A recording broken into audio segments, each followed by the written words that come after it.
Namasté les amis, c'est l'heure du bilan de mon séjour au Népal. Je suis arrivé le 17 avril, nous sommes le 15, je repars demain, le 16 mai. Ça fera 30 jours et voilà, donc du coup je vais vous parler d'abord du point de vue de l'itinéraire. Alors c'est bien chaud, il n'y a pas de nuages, pas d'ombre, je suis sur le rooftop, ça cuit un peu, mais je vais essayer de faire ça quand même assez rapidement. Alors, je suis arrivé depuis la Thaïlande à Katmandou pour changer d'avion et prendre un avion en direction Pokhara aussitôt. Malheureusement, il y avait une tempête, du coup j'ai été un petit peu gêné pour prendre l'avion pour aller à Pokhara. Mais ça s'est fait dans des... Voilà, ça s'est quand même fait malgré tout, après quelques heures de retard. Mais ce qui m'a choqué le plus en arrivant, c'est le bazar. C'est après avoir fait les Philippines et puis la Thaïlande, ça m'a fait l'impression d'un gros bazar, d'arriver au Népal. C'est un peu comme l'Inde. Puis aussi... truc choquant quand on vient de ces pays-là auxquels on n'avait pas pensé au départ, c'est les gens qui raclent, qui crachent par terre, etc. Bref, c'est différentes cultures. Je connaissais déjà, mais ça fait toujours un petit hop. Ah oui, c'est vrai, je suis au Népal ou en Inde. Voilà, donc du coup, je suis arrivé à Pokhara et puis après une journée, une journée ou deux, je sais plus. On s'est mis à choisir un trek de 10 jours avec notre hébergeur. C'était un trek qui était pas facile, mais on a changé au fur et à mesure de... Le guide était super souple, donc du coup, on a fait une sorte de trek à notre rythme, sachant que les 6 premiers jours étaient quand même assez hard. Mais ça, vous le verrez dans le vlog 91 où j'ai détaillé l'ensemble du trek. Ensuite, on est parti à Bandipur. Alors je dis on parce que j'étais avec Carole et Chris que j'avais rejoint au Népal. Eux avaient fait le Sri Lanka pendant un peu plus d'un mois et l'Inde pendant 2 mois. Et il s'est trouvé que ça coïncidait avec mon voyage qui, moi, était de 2 mois aux Philippines et pas tout à fait 1 mois en Thaïlande. Du coup, on a passé tout le séjour, tout mon séjour à moi de Népal avec eux. Eux ont un peu plus de temps, donc ils vont rester un peu plus longtemps. Donc on est passé à Bandipur. Bandipur, un village vraiment très sympa, très agréable. Tout est bien propre, nickel. C'est des beaux bâtiments anciens dans les montagnes. C'est vraiment très joli. Je recommande. Et il y a une journée où on a même fait une petite marche jusqu'à un village dans les montagnes où là il n'y a même pas d'hôtel pour les touristes. C'est Ramkot. Très sympa. Il y a juste un petit resto et puis un endroit où on peut boire un coup. Mais voilà, c'est de l'authentique, c'est super. Après Ramkot, Bandipur, nous sommes allés au parc de Chitwan, un parc national réputé pour les animaux. Rhinocéros, éléphants, mais il n'y a plus beaucoup dans le parc, c'est surtout les éléphants de la garde nationale, et puis des gardes forestiers plutôt, et puis d'autres, les crocodiles, d'autres animaux qu'on peut voir, les biches, des rennes. Donc on espérait en voir un petit peu plus. On a fait une petite balade à pied pendant une demi-journée avec un petit peu de pirogue. On n'a pas vu énormément, si ce n'est un gros rhinocéros balèze qui sentait bien qu'on était là et nous on était figés parce qu'il ne fallait pas qu'il nous détecte. Ensuite, on est allé à Bhaktapur depuis le parc de Chitwan. Quand on va de Chitwan à Bhaktapur, on passe par Katmandou, donc notre bus qui était assez long est arrivé à Katmandou. La route était très endommagée, en cours de rénovation. Hello. Et puis on s'est retrouvé à prendre un taxi pour aller jusqu'à Bhaktapur, qui est une ville magnifique, historique, plein de bâtiments de l'époque du 16e, 17e siècle. C'est vraiment une très très belle ville.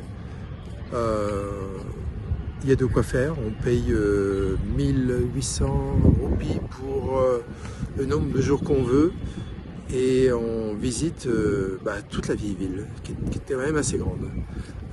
C'est vraiment très très bien. De là on est parti à Nagarkot et Nagarkot c'est un endroit où on est supposé voir la chaîne himalayenne. Il faut tomber à la bonne époque. Nous, c'est l'époque où déjà il y a beaucoup de brume et en effet, on l'a pas vu. Un matin, j'ai juste aperçu les lignes de la chaîne himalayenne, mais comme le soleil se levait derrière, du coup, ça faisait tout en ombre chinoise. Mais voilà, donc on l'a pas vu. Il faut plutôt venir vers octobre, novembre. Là, c'est très très clair. C'était pas le cas pour nous. On est revenu ensuite sur Katmandou et là on est resté 6 jours avec aujourd'hui. Mais il y a plein de choses à voir à Katmandou. Donc des temples et des temples et la ville ancienne aussi. Donc c'est une ville où il faut consacrer un petit peu de temps parce que ne serait-ce que de flâner dans les rues de Tamel qui sont petites ruelles, toutes bien animées commercialement.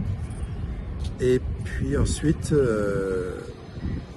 voilà, on a fait Durbar Square, la Buddha Stupa, le Pashinapatinu Temple, là où j'avais été, où j'avais vu les crémations. Le temple des singes, ainsi que le Buddha Park, c'était le jour de l'anniversaire de la mort de Bouddha.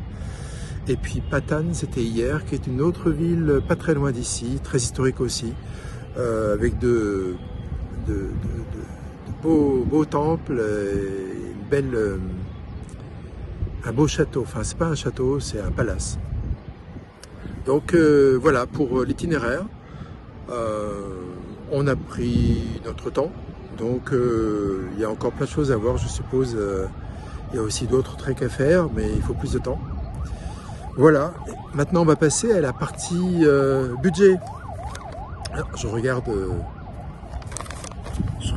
mon papier. Donc j'ai dépensé au total, sur 30 jours, 204 000 roupies, ce qui fait 1334 €. Ça comprend tout, le trek, les visites, le parc de Chitwan, les visites des différentes villes où il faut payer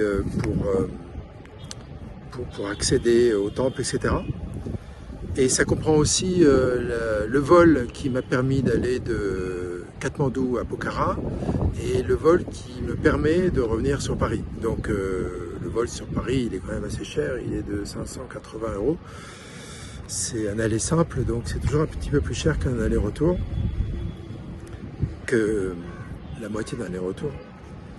Alors, ce qui fait une moyenne sur 30 jours de 6 800 roupies, donc de 44,47 €. En général, je me fixe 30 € dans les pays d'Asie du Sud-Est ou d'Asie. Mais là, un trek, c'est quand même assez cher, c'est 75 $ par jour pendant 10 jours. Voilà, si on enlève le trek, le parc de Chitwan et les visites, ça fait 91 674 roupies, donc 600 €. Donc 600 € si vous divisez par 20, il faut diviser par 20 parce que j'enlève les 10 jours du trek du coup. Bon ben voilà, là ce coup-ci on arrive sur les 30 €. Donc ça comprend l'hébergement, la nourriture et ça comprend aussi le déplacement, les transports.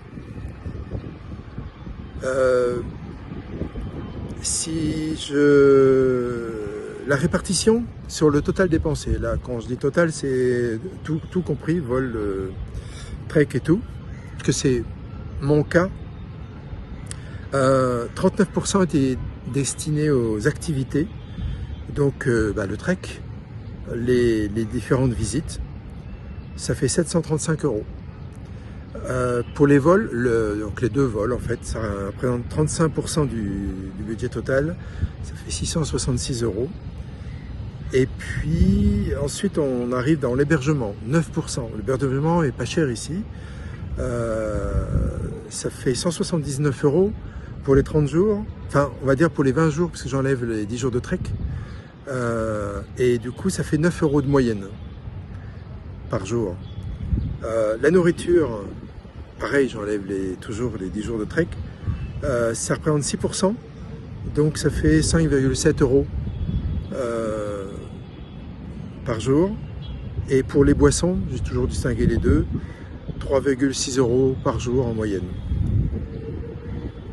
Pour le visa, 45 €. Des achats divers, ça peut comprendre le barbier, quoi d'autre, achat de dentifrice, achat de brosse à dents, achat de savon, enfin bref, petits achats comme ça, j'en ai eu pour 42 €.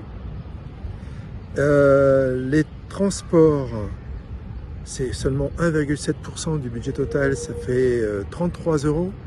Là, je pars sur 20 jours, hein.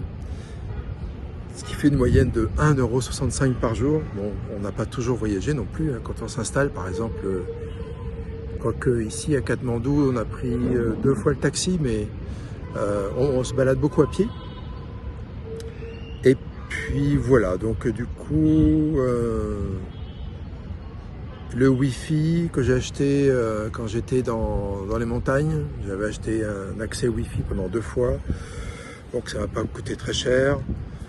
Toutes mes dépenses sont résumées dans ce total dépensé de 1334 €. Et maintenant, je vais vous passer à mes impressions générales sur le pays. Alors, déjà la culture, choc de culture, puisque venant soit d'Europe, mais pour moi c'était déjà d'Asie du Sud-Est, je me suis aperçu que moi qui étais allé au Népal il y a 35 ans, il n'y a pas grand-chose qui avait changé. Les transports sont toujours un peu chaotiques, il y a des routes qui ont été faites, mais je pense qu'il y a beaucoup de choses qui évoluent, qui se détruisent, qu'il faut rénover, il y a des tremblements de terre qui sont passés par là. Enfin, voilà, donc il y a beaucoup d'infrastructures qui sont soit à faire, soit en rénovation, et pour celles qui sont déjà faites, on roule bien. Pour la façon de vivre des gens, pas beaucoup changé, si ce n'est que maintenant, par rapport à 35 ans, ils ont tous soit une voiture, soit un scooter. Avant c'était des vélos, on entendait plutôt le dring-dring des vélos, maintenant c'est le poète-poète des voitures et le tut-tut des scooters. Quoi d'autre, la nourriture, oui, enfin j'en ferai un chapitre à part. Il y a le fait que les gens ici, ça racle, ça crache, c'est commun. Le matin, vous baladez, c'est que ça, quoi, quasiment. Enfin bref, avec le cuicui des oiseaux. Ici, c'est système débrouille, donc les règles, il n'y en a pas vraiment. Quand on conduit, nous on conduit pas, bon, heureusement, mais quand on se balade en tant que piéton, c'est pas pire qu'à Hanoï, mais il faut aussi se frayer son chemin. Ici, il n'y a pas de queue, on ne fait pas la queue pour etc. C'est la foire d'empoigne, chacun joue des coudes. Et puis moi, par exemple, quand je vais chercher mon curd à le petit magasin, j'arrive, s'il y a une personne, hop, une autre arrive, et elle me passe devant, mais puis une autre arrive et elle me repasse devant. Et voilà, je ne pose même pas la question de savoir, tiens, lui aussi, il a envie de quelque chose. Non, non, donc bon, je prends mon mal à patience, j'attends que tout le monde ait fini son petit truc, je me trouve tout seul, ok, je demande un truc, parce que de toute façon, même la vendeuse ne me regarde même pas, quoi. Elle regarde que ceux qui, pof, sont là à demander tout de suite. Bon, c'est comme ça, si vous attendez vous achetez un ticket de bus ou de train, ici c'est pas le train, mais bah là il faut pas hésiter à jouer des coudes, à faire comme eux, et puis à dépasser les autres.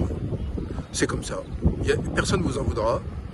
Il n'y a que nous que ça choque un peu, parce qu'on n'est pas habitué, mais on s'y fait.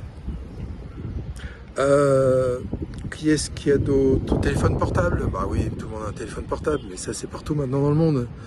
À regarder soit des séries, soit des trucs sur TikTok. Alors les TikTokers, c'est bon, je crois que c'est un phénomène mondial, donc voilà, tout le monde se prend en photo sur les différents lieux. Ouais, il n'y a personne qui échappe. Par contre, il arrive de temps en temps que quelqu'un se mette assez fort sa petite série, alors que bah, il ne se pose pas la question de si autour de lui, les gens n'ont peut-être pas forcément envie d'entendre ce qu'ils regardent. Les écouteurs, ils connaissent pas. Donc, et puis ils mettent un petit peu moins fort. Ils entendraient, non, voilà, ils mettent fort. Ça arrive. C'est pareil, il faut s'y faire. Et puis la pratique religieuse, ils sont très très fervents. Ça fait partie de leur vie, leur mode de vie. Donc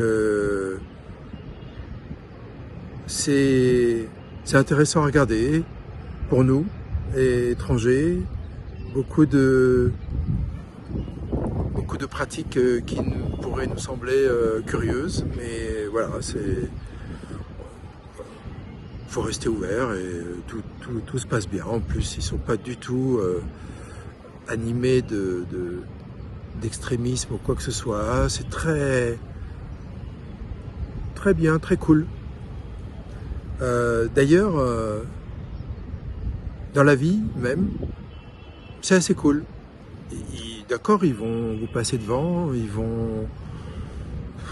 mais c'est pas fait méchamment, c'est juste, bah, si tu me fais pareil, moi je t'en voudrais pas, c'est comme ça, quoi. Voilà. Alors les transports. Alors j'ai utilisé le bus, le van et le taxi. Le van pour moi ça a été le pire. Les vannes il est rempli à ras-bord. Je me souviens d'une fois où il y avait 4 places à l'arrière. On était nous donc 4. Et bien, il a fallu qu'ils mettent une 5e personne, et du coup, moi, j'étais à cheval entre les 2 sièges, donc la barre. Je me dis plus jamais ça. Surtout quand ça dure longtemps, que la personne à côté est assez imposante. Et comme il joue toujours des coudes, bah du coup, on se retrouve, voilà. Enfin bon, les taxis, il faut toujours comparer les prix avec les applis qui sont spécifiques au Népal. C'est InDrive, INDRIVE, ou Pathao, PATHAO. Et bah, c'est un peu comme Uber, vous allez sur ces applis, vous voyez combien ça peut coûter pour aller de là à là. Ensuite le taxi, vous lui dites je ne paierai pas plus que ça. En général, c'est plutôt une base de négociation, ces trucs-là, plus que le prix normal. Donc il faut accepter le fait que le gars vous demande un petit peu plus. Voilà, c'est un petit peu de flexibilité. Et puis les bus locaux, oh, bah, c'est super. C'est très local, très lent, s'arrête un peu partout, les gens lèvent la main, pof, il va s'arrêter. Il nous arrête aussi là où on a envie, si c'est sur le parcours. Hein. Et puis très local, non, c'est ce que je préfère en fait. Quoi d'autre? Les routes, bon, très défoncées, ça j'en ai déjà parlé, beaucoup de travaux. Les chemins pierreux, bah, dès qu'on s'éloigne des grands axes, c'est des chemins pierreux qu'on rencontre, et là, faut toujours regarder par terre pour pas trébucher. Ça c'est quand je parle quand on marche, mais quand on est dans un véhicule, c'est très chaotique. On a l'impression de faire du rodéo. On peut louer un scooter ou une moto. Je me suis renseigné ici à Katmandou, une Royal Enfield, c'est les motos, j'adore. C'est 20 $ par jour. Donc avis à ceux qui sont intéressés. Par contre, il faut savoir se débrouiller dans le trafic. Hein. Si on loue un scooter ou une moto, faut faire comme eux. Hein. Pas de règles. Le plus osé qui passe. Donc, mais tout le monde a la main sur le frein, donc il se passe rarement des accidents. J'en ai vu qu'un, et c'était pas dangereux. Donc voilà, c'est une façon de conduire. Je pense que tout ce qui est devant vous, vous en êtes responsable si vous rentrez dedans. Tout ce qu'il y a derrière vous, c'est eux qui sont responsables parce qu'ils auraient dû voir que vous alliez soit tourner, soit vous arrêter, soit je ne sais quoi faire. Voilà. Un peu le même style que quand on est au Vietnam.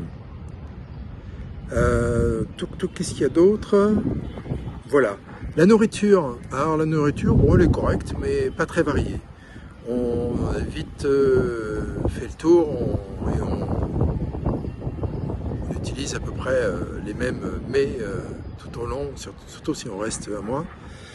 Mais j'ai fait connaissance des dalbates quand j'étais dans le trek, surtout sur la fin du trek, et là j'ai adoré. Donc du coup ça a été dalbat la plupart du temps. C'est très bon, c'est mon plat préféré. On est resservi si on a envie de riz supplémentaire, de dalles. Dalles sont les lentilles qui sont comme dans une soupe. Supplémentaire, si on veut du curry supplémentaire, des légumes au curry. Enfin bref, c'est très convivial comme plat et moi j'adore. Il y a les rolls aussi qui sont bons, vegetable rolls, chicken rolls, des trucs qui sont enroulés c'est pas mauvais aussi, j'en ai utilisé un petit peu. Il y a une autre chose aussi que j'ai adoré, c'est le curd. Ça j'ai trouvé ça sur la fin parce que les dalbats à partir de la ville de... C'était la ville de Bandipur. Ils mettaient du curd sur le plateau pour finir le repas de dalbat. Et alors là, ça a été une découverte, très très bon. Du coup, je suis un fan de curd, c'est une sorte de yaourt. Hein. Et bref, j'ai adoré. Et j'ai trouvé une petite vendeuse de curd un peu plus loin, là, à Katmandou, pas loin de l'hôtel. J'y vais tous les jours, des fois 2 fois par jour. J'en prends 500 grammes et ils y passent. Ouais, gourmand que je suis. Voilà. Alors les gens, ils sont très sympas. Ils sont pas souriants de prime abord comme ça. Non. En venant d'Indonésie, des Philippines par exemple, que j'ai découvert là-bas, le peuple, j'ai adoré. Ils étaient vraiment, c'était un peuple très très gentil, souriant et tout.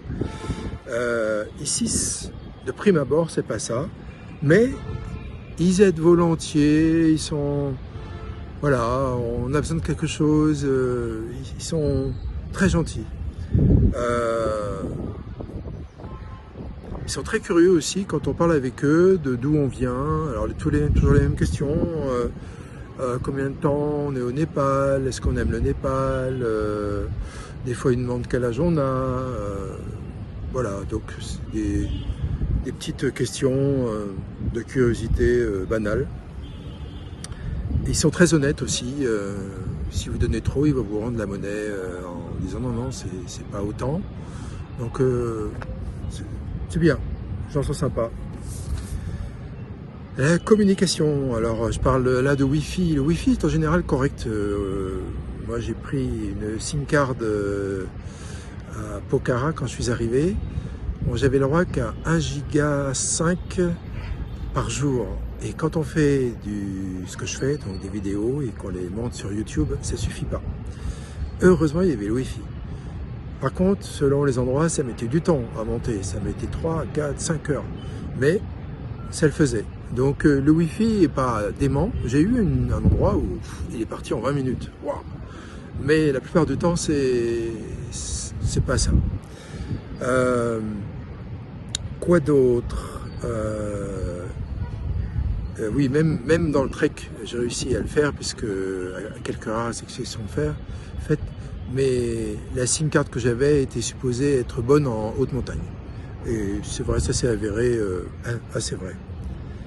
La SIM card, donc, comme je vous disais, était pour 30 jours et elle était au tarif de... Ça y est, j'ai oublié de le marquer. Je crois que c'était 16 €, il me semble. Pour l'argent, alors, bon, bien sûr, ici, c'est la roupie. Avec 1 €, on a entre 150 et 153 roupies. Ça dépend de l'endroit où vous changez. Quand vous retirez sur un distributeur, systématiquement, vous avez des frais qui sont de 625 roupies, ce qui fait 4 €. Le maximum qu'on peut retirer, c'est 35 000 roupies. Pour certaines banques, c'est même un petit peu moins. Mais ça fait quand même 228 €. Avec ça, on peut largement voir venir, puisque la vie est pas chère. On paye le plus souvent en cash. La petite monnaie, alors ça c'est le problème. Vous avez des billets de 1000 roupies et vous voulez acheter quelque chose qui est pas cher, c'est embarrassant, parce que lui il va pas avoir la monnaie. Et même de toute façon, si vous donnez 500 ou 100 pour un petit truc de 15, ils ont jamais de monnaie. Ils vont toujours chercher la monnaie, mais ils s'en trouvent toujours. Donc bon, finalement, au bout du compte, on n'est plus gêné à se dire, oh, bah tant pis, j'ai un gros billet, enfin bon voilà, donc il se débrouillera pour trouver la monnaie. Même dans des restos, hein, où des fois on paye, je sais pas, 350, 450, on donne un billet de 1000, c'est normal quoi, et bah non, il va chercher la monnaie. Quoi d'autre? L'hébergement. Alors, la plupart des hébergements qu'on a eus, on les a pris sur Booking ou Agoda. Il y a du choix. On trouve vraiment pour pas cher. Le principe, c'est de réserver, mais on ne paye pas en ligne, on paye sur place, arrivé là-bas. Donc il y a des fois, l'annulation est gratuite jusqu'à 1 heure avant le check-in, on va dire. Donc, mais la plupart du temps, c'est un montant dû. Et je pense que ça m'est pas arrivé, mais si jamais on ne devait pas honorer sa réservation, je pense que c'est Booking qui prendrait l'argent, parce on laisse quand même une empreinte, et qu'il donnerait à l'hôtel dans ces cas-là. Mais tout le temps, c'est à l'hôtel qu'on paye. Et c'est le prix qui a été écrit sur la plateforme. C'est celui qui sera demandé par l'hôtelier, il ne va pas chercher à gonfler. Voilà, et je crois que c'est tout ce que j'ai à vous dire sur le Népal. C'est un beau pays, je vous recommande. Des treks, si vous êtes en forme, pas de problème de genoux, etc. Je vous le conseille aussi. Il y en a beaucoup de différentes sortes. Si vous voulez venir, le mieux c'est quand même octobre-novembre, parce que là j'ai toujours un petit voile nuageux, mais là il fait beau, il fait chaud, mais c'est complètement dégagé en octobre-novembre, voire début décembre. Il commence à faire un peu plus frais en décembre. Et puis, bon, bien sûr, le vol aller-retour depuis la France est assez cher, mais vous vous y retrouvez vite, parce que la vie ici est vraiment pas chère. Eh bien, voilà, j'espère que cette visite du Népal sur 30 jours vous aura fait plaisir et que ça vous aura donné envie d'y aller. Donc, je vous dis à bientôt pour un prochain voyage, mais ce sera pas cette année, je pense. Allez, à bientôt. Ciao. Partez pas si vite, j'ai encore une dernière chose à dire.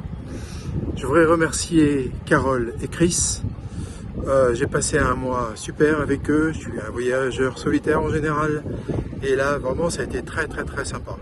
Donc un grand merci à Carole et Chris, et puis à son entourage qui m'a donné l'envie de filmer un peu plus nos activités. Voilà, allez ce coup-ci, ciao!